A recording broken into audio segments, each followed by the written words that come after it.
Jangan lupa like, komen, dan subscribe channel YouTube TVRI Bengkulu dan nyalakan lonceng notifikasinya.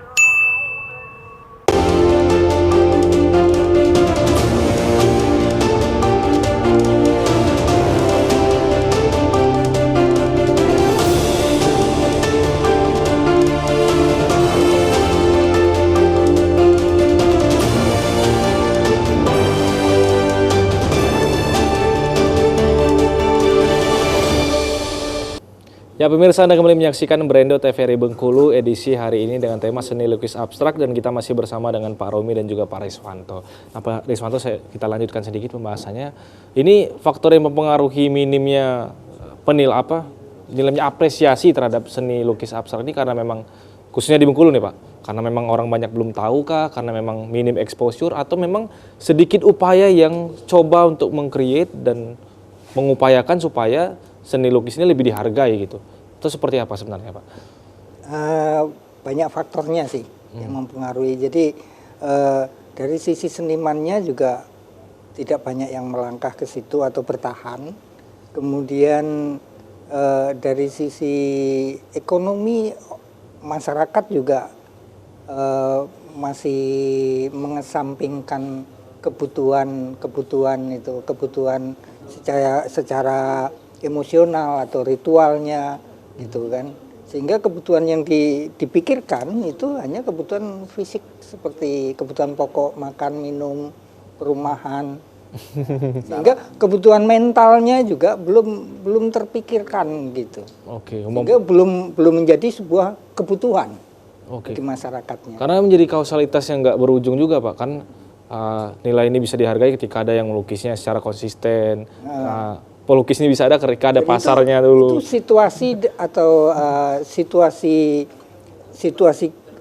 lebih luas ini ya Pak Romi ya. Situasi kebudayaan sebenarnya yang harus dibangun. Jadi nilai kebudayaan masyarakatnya itu termasuk bukan hanya seni lukisnya saja, tapi pola hidup dan pola pikir masyarakat itulah yang memang perlu dibangun untuk bisa mengembangkan kebudayaan masyarakat gitu kan. Oke, kalau Pak Romi, di mana apa yang duluan yang harus dibenahi ini Pak karena kan kompleks sekali persoalannya untuk supaya sebuah seni lukis khususnya abstrak ini bisa diapresiasi oleh masyarakat. Tidak ada yang duluan dan belakangan, semuanya harus bergerak serentak, kemudian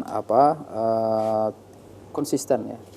Jadi tadi yang di segmen sebelumnya saya singgung bahwa ekosistem kebudayaan khususnya seni rupa itu harus berjalan dengan baik. Teman-teman yang mengambil peran sebagai penulis, kritikus seni, kurator, kemudian pengamat seni itu harus aktif. Aktif menulis, aktif berkarya, itu karya mereka tuh. Kurator menyelenggarakan pameran dan segala.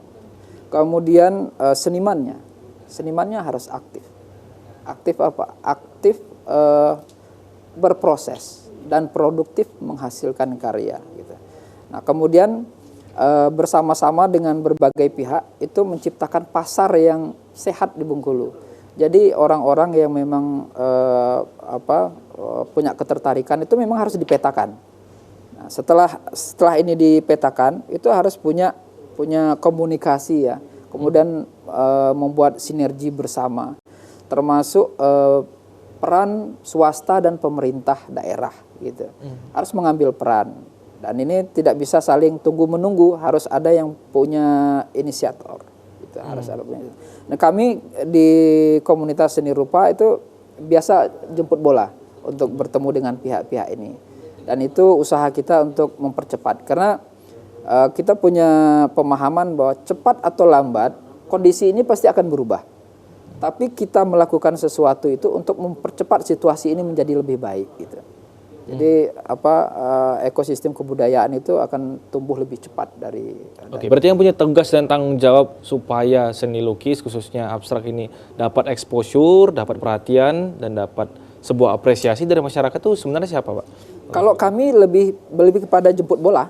Oke. Karena selama ini kami melihat kalau kami berdiam diri sepertinya hening saja. Iya, nggak ada yang gerak nih.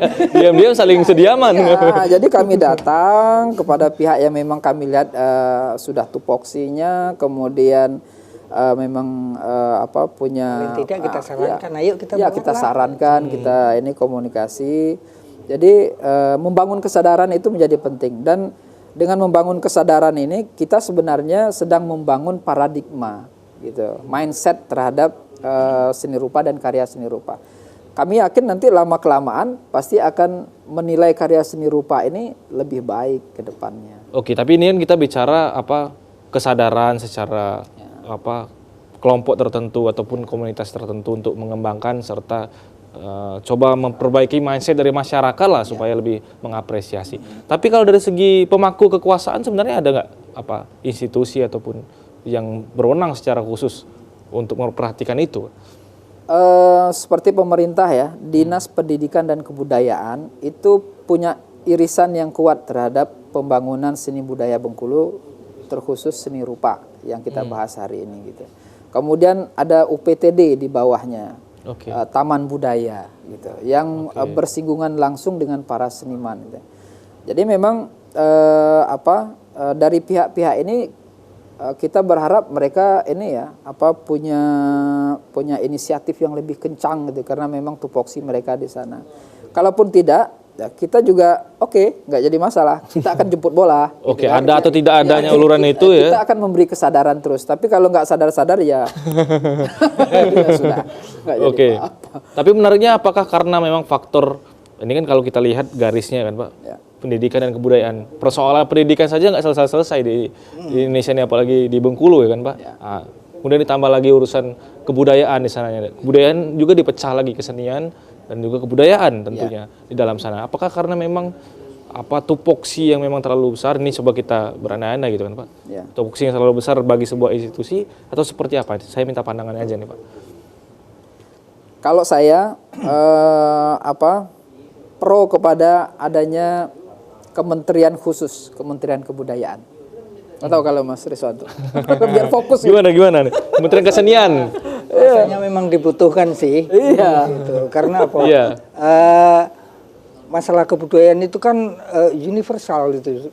Oke. Nah, sehingga kesenian atau seni budaya itu bisa dipacu untuk menjadi salah satu tonggak atau tiang pembangunan. Bahkan ada wilayah lain atau negara lain itu